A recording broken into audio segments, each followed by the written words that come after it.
Hey, folks, good evening and welcome to Phantoms and Monsters Radio, where the veil between the known and the unknown is lifted one story at a time. I welcome you and all our listeners, including first time chat participants. And I hope you find tonight's subject and the reports interesting. So, portal phenomena. Um, what if the fabric of our world isn't a sealed container, but a fragile web pocked with rips, folds, and doorways into somewhere else? Across the globe, witnesses have described stepping into spaces where the air thickens, time bends, and impossible entities appear without warning. These moments, fleeting yet unforgettable, hint at the existence of portals, dimensional gateways linking our reality to the hidden realms. Now, in this episode of Phantom Monsters Radio, we'll delve into chilling firsthand encounters that challenge the boundaries of belief. A California farm stalked by a colossal biped, a Montana experiencer targeted by robotic and extra-dimensional visitors, a Wisconsin home where robed figures rose from a glowing floor, and a San Jose cemetery visit interrupted by a diving bat-like humanoid, as well as a Texas rally where a woman vanished from a locked porta-potty without a trace. Each account forces us to confront the possibility that our perception of reality is incomplete. Now, these reports come from diverse times and places: orchards, cemeteries, forest trails, quiet homes, but share unsettling similarities: sudden appearances and vanishings by location, objects rematerializing from nowhere, and encounters with entities that defy classification. Are these random anomalies or the signs of persistent intentional portals? Could they be natural phenomena, hidden technologies, or constructs of an interdimensional intelligence? From subtle shifts in time to face to face meeting with beings that seem part human, part machine, tonight we follow the trails left by witnesses who have stumbled too close to the edges of our dimension. As we examine these extraordinary accounts, we invite you to consider a question. If portals exist all around us, what might be waiting on the other side? But before I proceed, please consider supporting the channel by clicking the subscribe and like buttons and by sharing our content. Super chat and super thanks donations are appreciated. You can click the dollar icon located below the chat box. You can also use the PayPal and Buy Me a Coffee links in the description. Thanks for your consideration and support. Your comments are always welcome. Please let me or the moderators know which accounts you find interesting in the presentation or share any suggestions for upcoming shows. I want to thank everyone associated with the channel. And now, if you're in the chat and have a question, please use all caps. And I'll try to get to each one of them after my presentation. And I want to thank Mortal Clown for their donation right off the bat. So thank you. So this first account, the witness states, "Hi, I have two California cryptid stories for you. These events happened to me on a farm in Bardesdale, California between 2003 and 2004. First event. My sister and her boyfriend and I were all drinking beer in an abandoned bus. The farm was a school farm where they also stored their old junk. It was about sunset when we heard crunching in the orchard surrounding the bus. There are lots of animals, so we thought nothing of it. What happened next frightens me to this day. My sister's boyfriend decided to take a leak in the orchard. As he walked off, he heard something following behind him. After a few seconds, he came running back, yelling that something was out there. We laughed at him until we started hearing banging from the back of the bus. A couple of things to mention. The back of the bus was covered entirely in overgrowth full of spiders, ticks, rattlesnakes, and God knows what else. So no sane person would go walking through it. And this was an old 3-inch thick steel bus. You would have to be huge to make an entire bus shake with each hit.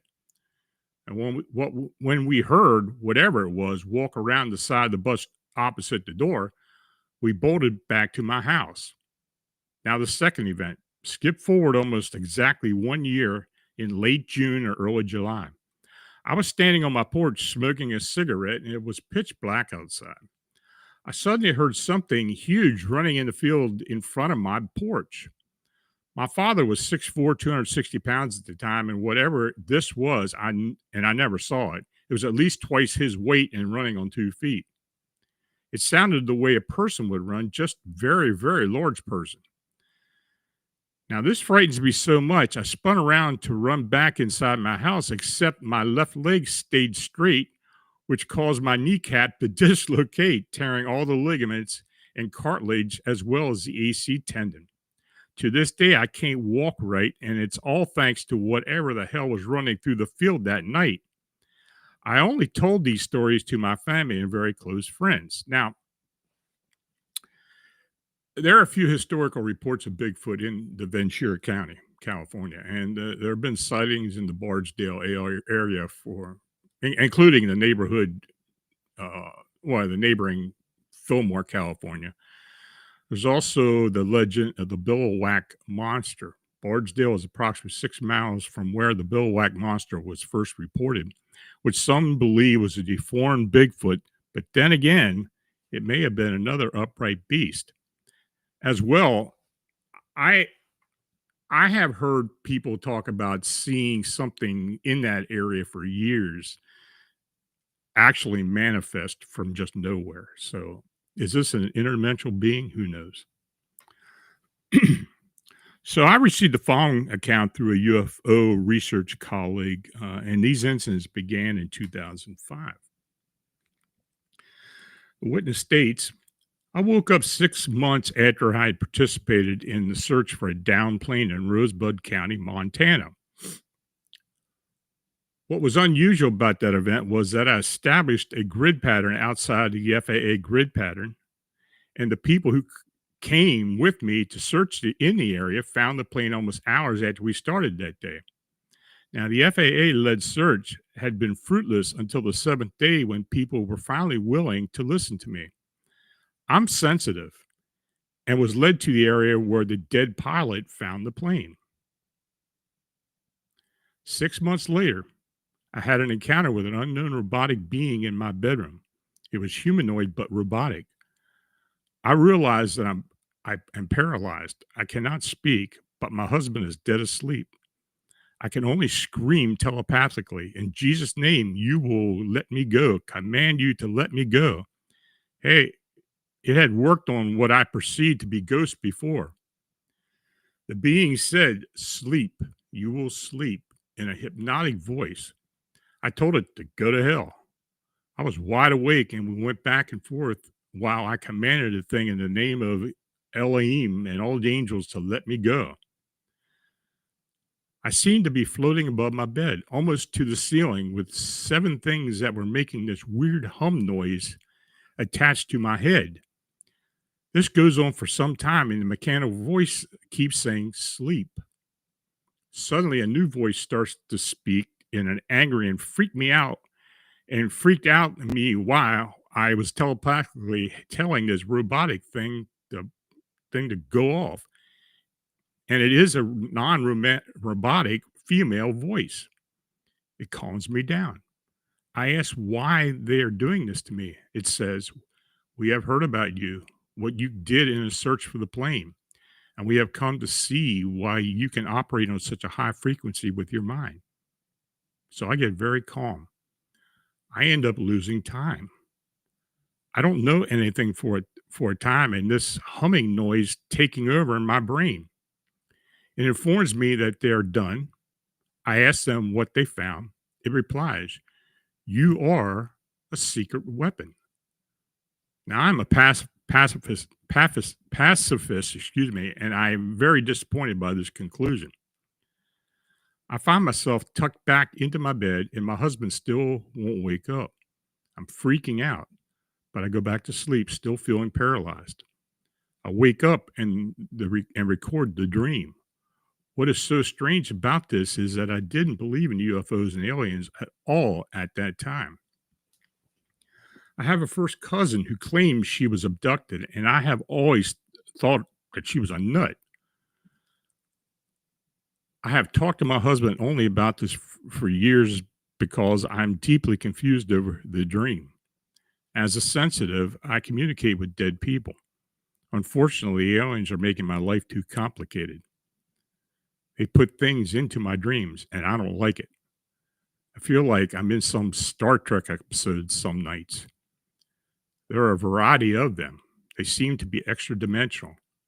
I prefer a worldwide view that includes my dead mother talking to me or a dead actor telling me that he was murdered over these others who are coming through stargates or portals. I'm scared of being abducted again.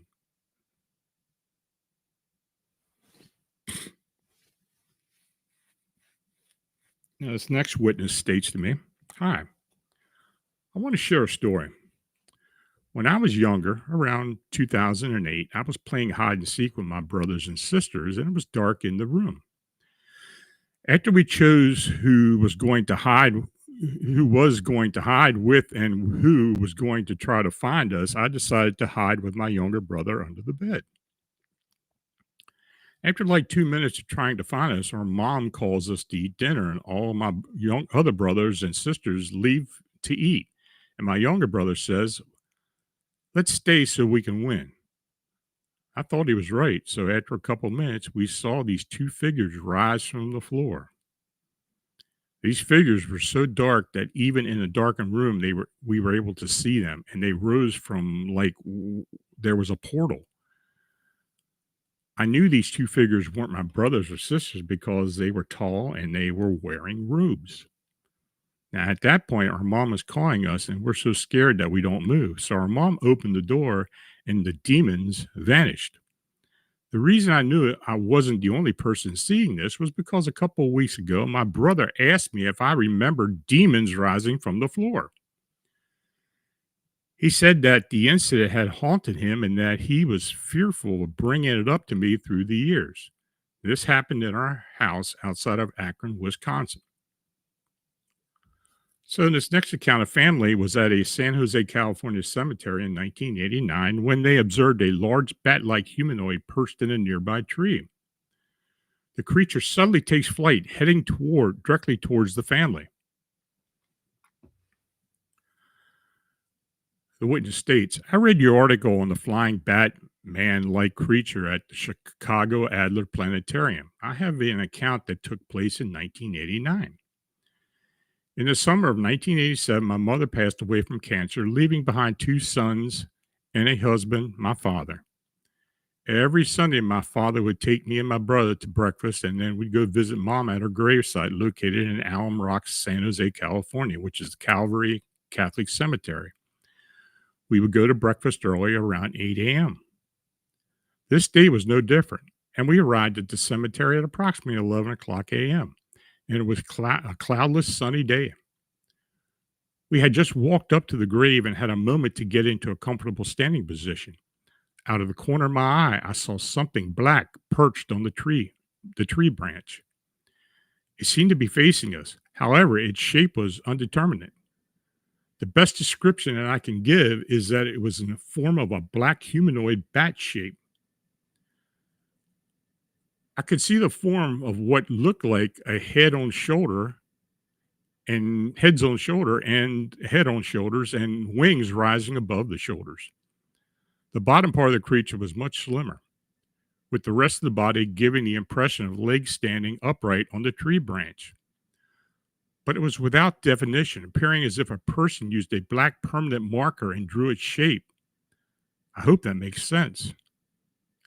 As soon as I looked at it, the creature did a nosedive out of the tree with its wings spread out. It then straightened its body, doing a 90-degree upward turn, tucking in its wings and beeline straight towards us. It didn't flap its wings when it flew towards us like the Mothman accounts. It seemed to cut through the air. I read about bees and beetles sending a vibration through their wings and following a different type of flight. As the creature flew towards us, it curved slightly and flew between me and my father and seemed to target my older brother. I say this because he had to turn his shoulder and just managed to dodge this creature from hitting him in the chest. The beast flew past him, made a quick right, flew between the tombstones, and was out of sight. I was extremely terrified, and my dad and brother laughed it off. After asking my father several times what it was, he finally said it was Diablo, or Spanish for devil. I stopped asking after that. Now and then, I'll do a periodic Google search of the cemetery to see if there had been any other accounts of people seeing the same thing, but not at that site. I have attached a picture at the bottom of this email that I found on the internet that look exactly the same. And in fact, the picture she sent me was one I've used for one of the creatures that were reported from Chicago, except that what we saw that day did not have red eyes. It is the same species of creatures that we saw. To my knowledge, the tree branch was not very high off the ground, and the distance between the tree and where we stood, I estimate the creature would have flown about 200 to 250 miles an hour. This account is valid, as I remember it. My brother could also confirm it. I also know of a fascinating account of another flying humanoid witnessed by a handful of kids, grown adults now, who saw a flying humanoid of a different nature. This was also witnessed in the daytime, and I could put you in touch with them if you're interested. Growing up in the Evergreen area of San Jose during the 80s and 90s, I experienced a ton of other inexplicable events as well as my neighborhood friends.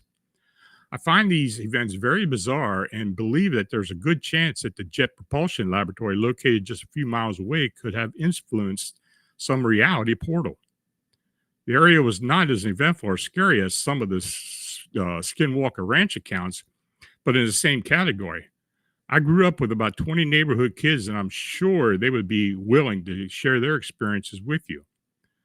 My own personal experiences were from UFOs. I used my car headlights to get the attention of the moving lights in the sky, and it flew extremely close to putting on an aerial display. A nightmare of almost being taken to hell, and when I told the friend of about what had resulted in his unintended exorcism, hearing voices in my dad's house and the ghost of a child that multiple neighbors saw at different times. And to make these things stranger, I must verify this with my brother, but there was a painting of that boy that was in either my grandparents' house or in his garage.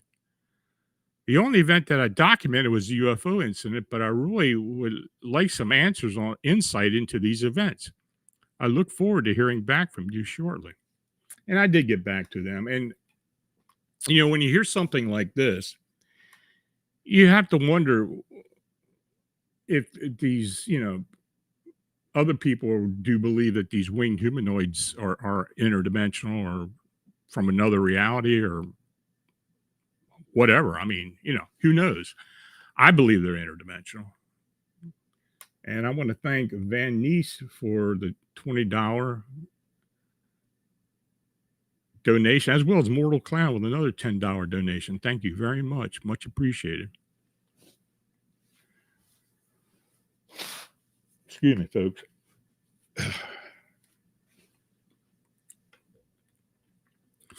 So this next account, the witness tells me, here's a good one that I was not the only witness to. My husband and I were attending a motorcycle rally in Bandera County, Texas, a few years ago. Neither of us was under the influence of anything. I had used the restroom, so I found a porta-potty. I started to get in line when a tall lady in khaki shorts, a tank top, and hiker boots and brown hair with a ponytail sort of cut me off in long strides and walked straight into the porta-potty I was headed for. The door slammed, and I thought, oh, well, I'll wait. So I stood just a few feet away, anxiously waiting for the door to open because I had to go. The minutes ticked by. It was taking her a long time. I waited for a minute, and then it just seemed ridiculous. I noticed that she had not turned on the knob to latch the door. I went up to the porta potty and knocked, calling out, "Hello, are you in there, ma'am?" No answer. I stuck my finger in the crack of the door and pulled it open a tiny bit to see if she had passed out or if there was some, in there or something. My husband saw what I was doing and he asked if she was there. I was so shocked. I pulled the door wide open so I could see and announce there's no one in there. Neither one of us could figure out where she had gone. The porta potty didn't have a back door. I was watching for any movement or sound so I could get my turn in there. It made no sense. She was too tall to have stepped out unnoticed and slipped away. Now, was this a time slip or maybe a portal? Perhaps in some past year there had been a doorway there to something else, like a booth that served food. For whatever reason, she walked through my time to get to wherever she was going. That's probably one of the strangest possible interdimensional stories that I've ever received. And I haven't received one like that since then. So who knows what the deal was there. But she swore that she never saw anything. Now, a witness and his grandson were playing with Legos. A piece falls off the table and cannot be found. The next day, the grandson tells his grandparents that it fell from the ceiling. So the witness states, "Hi, Lon. I was recently putting together a Lego set with my grandson when he dropped a little Lego helmet. It bounces off the floor several times, and I finish what I was putting together. When I looked for the Lego helmet, it's nowhere to be found. We have a nook with a tall table. It is there we always sit and put our Legos together. I can't find it. I pull everything out of the room, wipe down the table, although we both heard it hit the floor.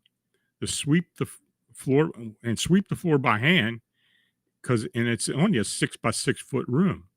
It's gone, no doubt. I'm bummed. He's kind of bummed.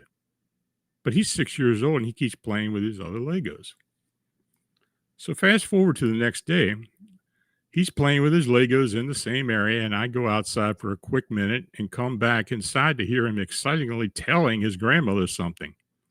When he sees me, he is pleased, saying he found the lost Lego helmet. He was standing there playing with his Legos when he heard something hit the floor. He turns around, and it's the missing Lego helmet on the floor. I asked him where it came from. He pointed to the ceiling and said it came from there.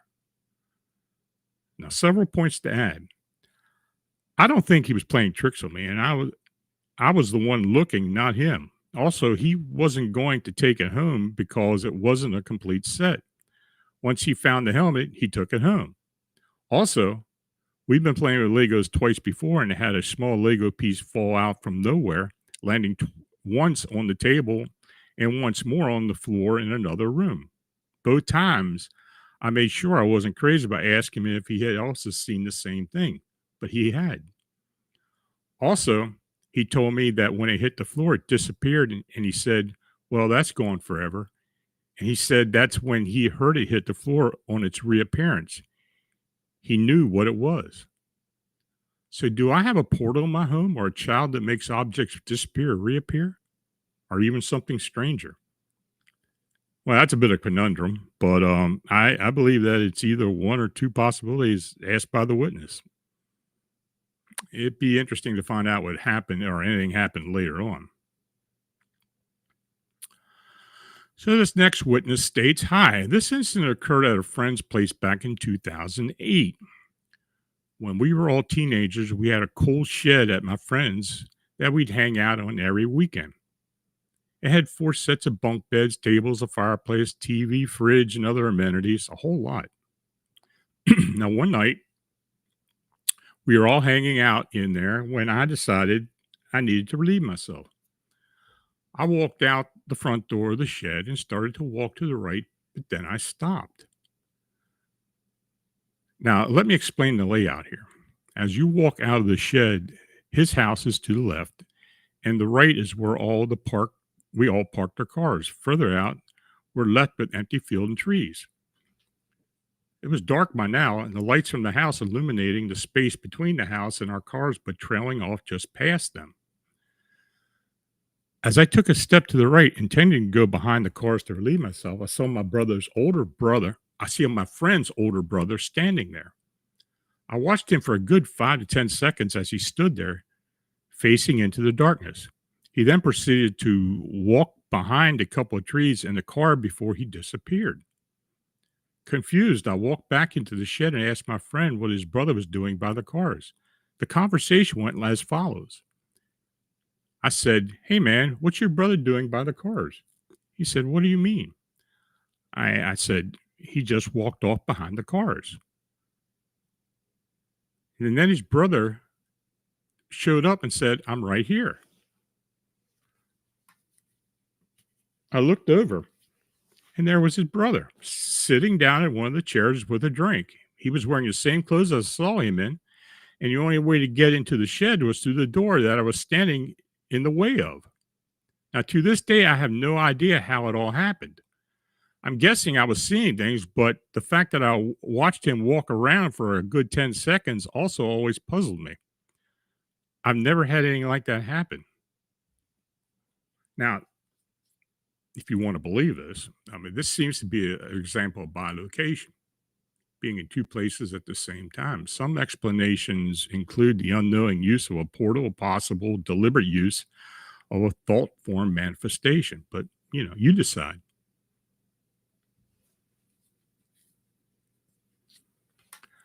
This next witness states, hello, thanks for reading my story.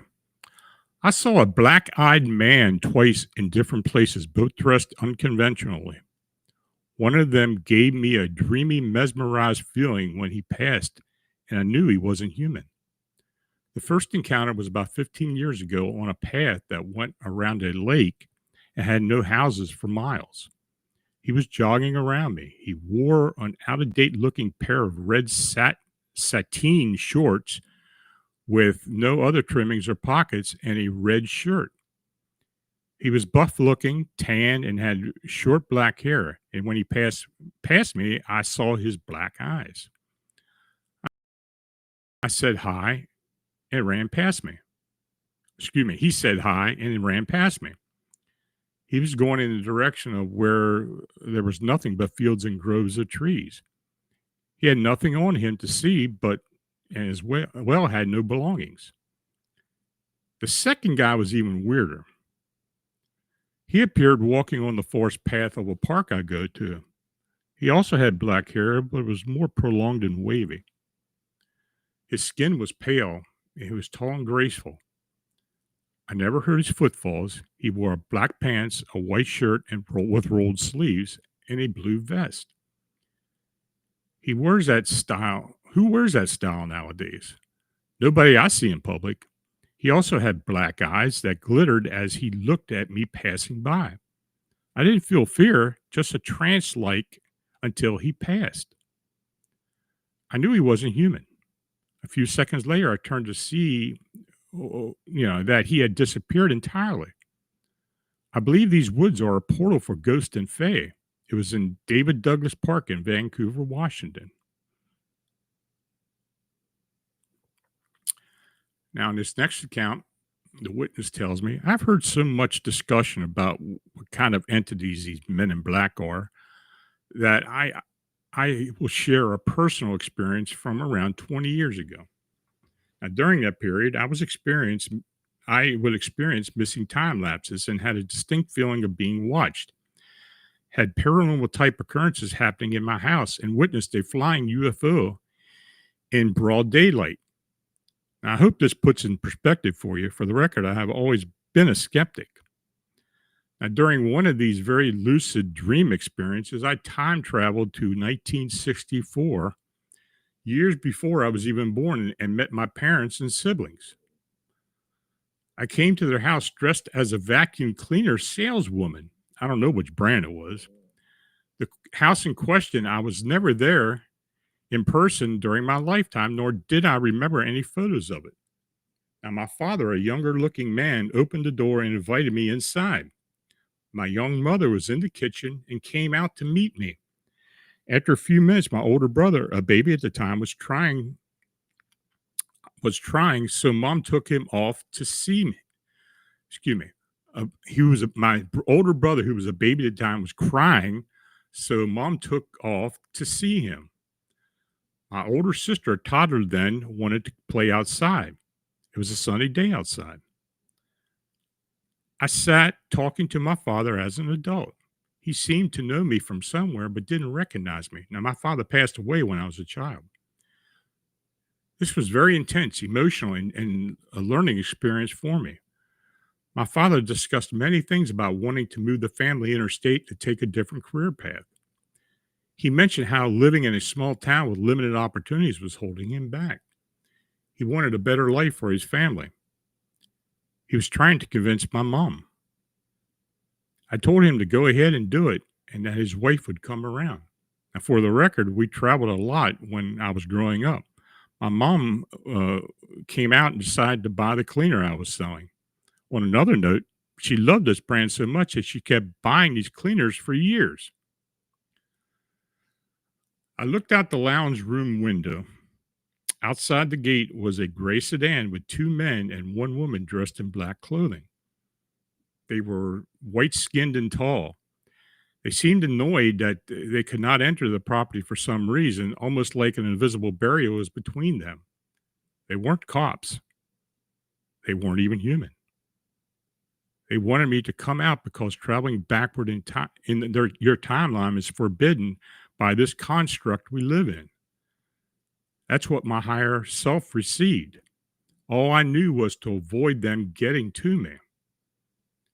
I managed to get away and woke from a lucid dream with my memory intact. They still try to keep tabs on me today. One attacked me during my sleep, and I woke up kicking at him. He was standing in my bedroom and slowly faded from view. I still remember him as a tall, thin black silhouette with red eyes. My bed covers were on the other side of the room. I could see him with my eyes wide open. I remember that I don't believe that they were aliens from another planet. I think they were interdimensional programs. They play some role in keeping us trapped in this construct. Think of them as like Agent Smith from the Matrix movies. Their appearance is a hologram, an illusion. They keep us trapped to feed on our life energy. They don't like us waking up and seeing the truth. If we wake up, others can too. That will destroy their power structure on Earth. So when a person awakens, they try to drive them into a depression, suicide, insanity, prison, substance abuse, or discredit them publicly so that nobody will listen to them and they cannot awaken others. Sometimes mysteriously, the poor people disappear or turn up dead, usually by suicide, overdose, tragic accident, unexplained homicide, etc. There is something unique about my family's bloodline because they have been tracking us for centuries, forcing us to keep moving to new places. It has something to do with an awakening on a mass scale, and they fear this more than anything else. And they are terrified of humans who see through the illusion. They are some controllers, sentient AI programs, and they have downloaded themselves into the grid of our planet and atmosphere. There are the creatures that the elites serve. This is what CERN is opening the portals for. Once they succeed in dominating us, they will stop at nothing. It will become hell on earth. I do know my family's bloodline was sworn to fight them. Other than that, most has most has come from my direct experience. I have always seen them and called them the shadow people. Now, I know many people won't agree or will think I'm crazy. I don't care. There are many people like me who are finding themselves caught up in the battle with these creatures unaware. Hope this sheds some light on the knowledge that is already out there. Now, this sounds like a movie script to me, but honestly, it kind of entails a lot of different phenomena like men in black, shadow people, aliens, etc. I mean, a whole 9 yards. So, how much of that is true? Hard to tell, but it's an interesting account. So, folks, that's the last account. So, if you have anything to talk about or have a question, please feel free to ask me.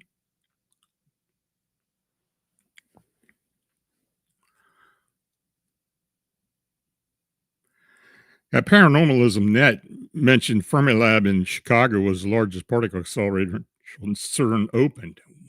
It was. I mean, it was the first actual particle accelerator in the United States, and the fact that it was just outside Chicago, it's another factor we looked into the possible explanation for the Chicago Mothman phenomena. Now we haven't had any proof or any idea if that it was actually something there. But could one of these things open up a rift to allow these things to come in? I don't know. I see Dagnabbit has said, has CERN discovered a way to open a portal to other dimensions? If they did, they probably wouldn't mention it. But I would believe that there's a possibility just because of the theory, the boson theory. I think there may very well be possible, but who knows? Any other questions? Already got that one.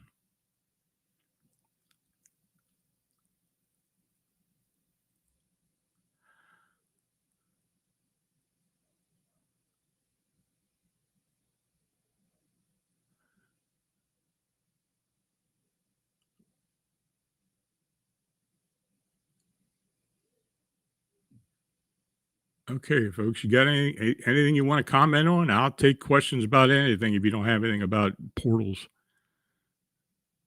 Oh, by the way, the website is Phantoms and Monsters website is up and running now. So I'm probably going to start posting tomorrow. Barbara Mora, isn't there a certain type facility in Tennessee? Uh, I don't know. I really don't know. I've never heard of one, but there may very well be. Dagnammit, there was a lady that practiced witchcraft in the woods, and she opened up about a portal and came out, and out came a dog man. Well, I if you have that account, I'd like to see it. Just send it to me if you got it. I don't know what to think about that. Jose Sanchez, could the black-eyed kids be some kind of ET variant or another race entirely if cryptid? I believe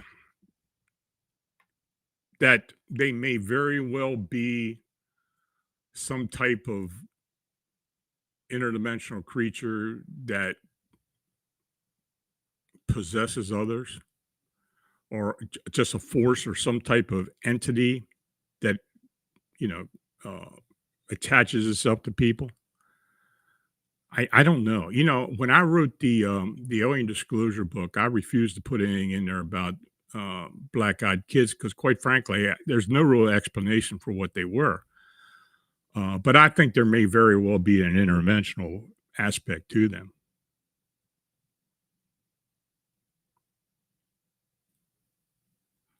Can't squatch. Any ancient text with rituals, chants, spells on how to open portals? Uh, yeah. I mean, I think most.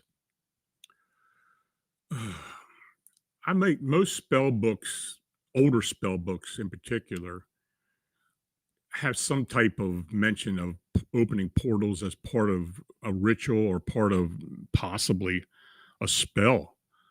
Um, if you read the Book of the Dead, I think and I do have a copy of it. I mean, there are spells in there that seem to suggest moving through portals or other dimensions. Some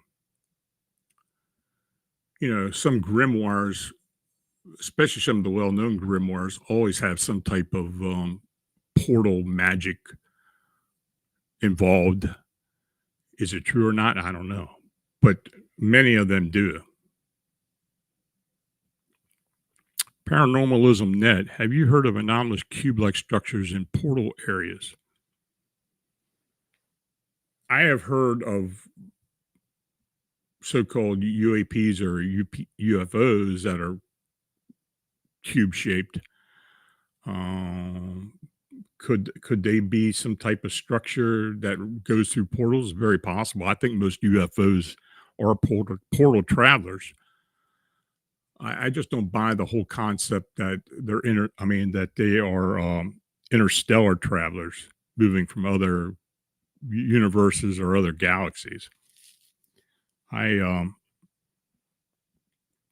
I think they are portal travelers. Sir Wolf, hi Lon. Perhaps some of these creatures have slipped into our realm from the astral thought forms that have been created through mankind's thoughts and fears throughout history and will evaporate. Um, Possibly. Uh, I don't know how you can really say that thought forms may actually be astral travelers, but there could be something ancient about them.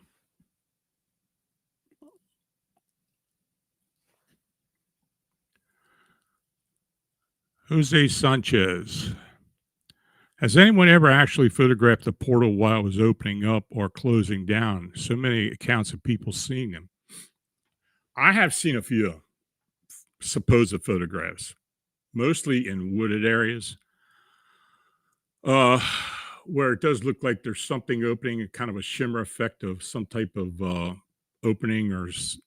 I've never actually seen a being going in and out of it, but I've seen the shimmering effect of a possible portal opening. You know, I've experienced it through RV when I've done hauntings uh, in locations where there's some type of activity going on. I had mentioned before that when I do notice a portal opening and I do sense that I get the sound of bees, the buzzing bees, and that's happened to me several times. Dagnammit, opening a portal to another dimension may seem far fetched, but there are other scientific theories that suggest it may be possible. Yeah, I mean, there are some scientists who believe that, even though that it's mostly theory at this point, that it's very possible.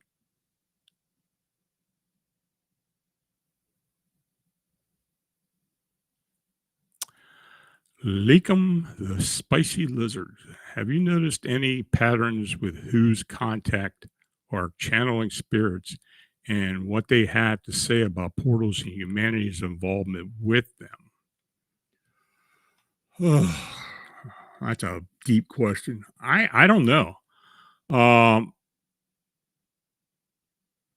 I'd have to think about that. I'd have to think about that. I really can't say, but I'd had to think about it. It's an interesting question. I do give you that.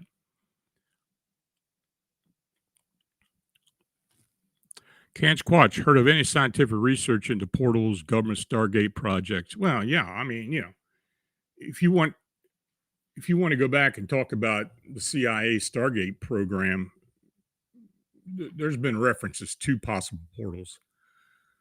I think RVing or remote viewing may very well be a means to open a portal or to travel through a portal.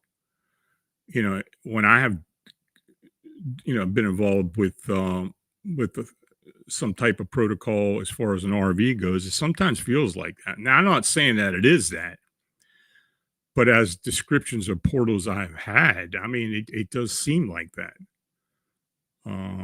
But I'm quite sure if anything is ever released by the government, as far as even just the Stargate project, there's got to be some type of portal activity involved there somewhere. Aaron Q, do you think portals exist in our national parks? That is why people disappear in our national parks. I think it's very possible. When people disappear suddenly in these, you know, in these national parks or other places where people tend to disappear at, I think the best explanation is possible type of a portal of some type of gateway, or even something that moves into another parallel reality or parallel universe. Uh, the fact that they are in the woods, why that happens, I don't know. Is it something to do with the landscape itself? Is it something to do naturally that causes that? It may very well be. But I don't think it's necessarily other creatures kidnapping or possibly alien abductions. I think a lot of it may very well be portals. Jose Sanchez, do you believe that sound can travel through dimensions as when spirits are heard but are not seen? Yeah, I do. I believe that wholeheartedly, actually. I have heard voices that may very well come through portals. I mean, David Eckhart is a perfect example. When he had portals opening up in his bedroom, you could hear all kinds of crazy sounds coming from beyond the portal, and it was coming in that direction. We even had, I even have a video on my YouTube site that has some of that audio in there.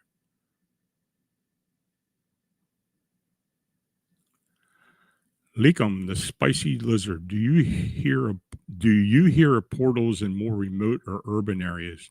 Do you think there could be portals in highly populated areas like New York, LA, Chicago, either natural or man-made? I think they could show up anywhere. I think if the energy is present or the ability to open up on the other side, um, I don't think it matters where it's at. Uh, and I'm more convinced of that of what's been going on in Chicago over the years. Um, Now, what factors cause that, I don't really know, but I think portals can open up in any location.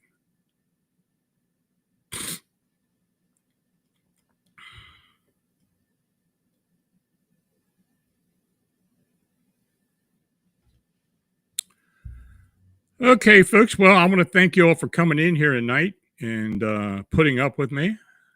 Thank each one of you for watching and chatting. And if you donated, it's genuinely appreciated. Your support what makes all this possible. So please like, subscribe, and share. And if you have a sighting or encounter report that you'd like to be considered for this show or posted on the Phantoms and Monsters blog site, feel free to forward to my email at lonstrickler@phantomsandmonsters.com. So until we meet again, stay healthy, safe, have a great weekend, and have a good night. Talk to you later. Bye.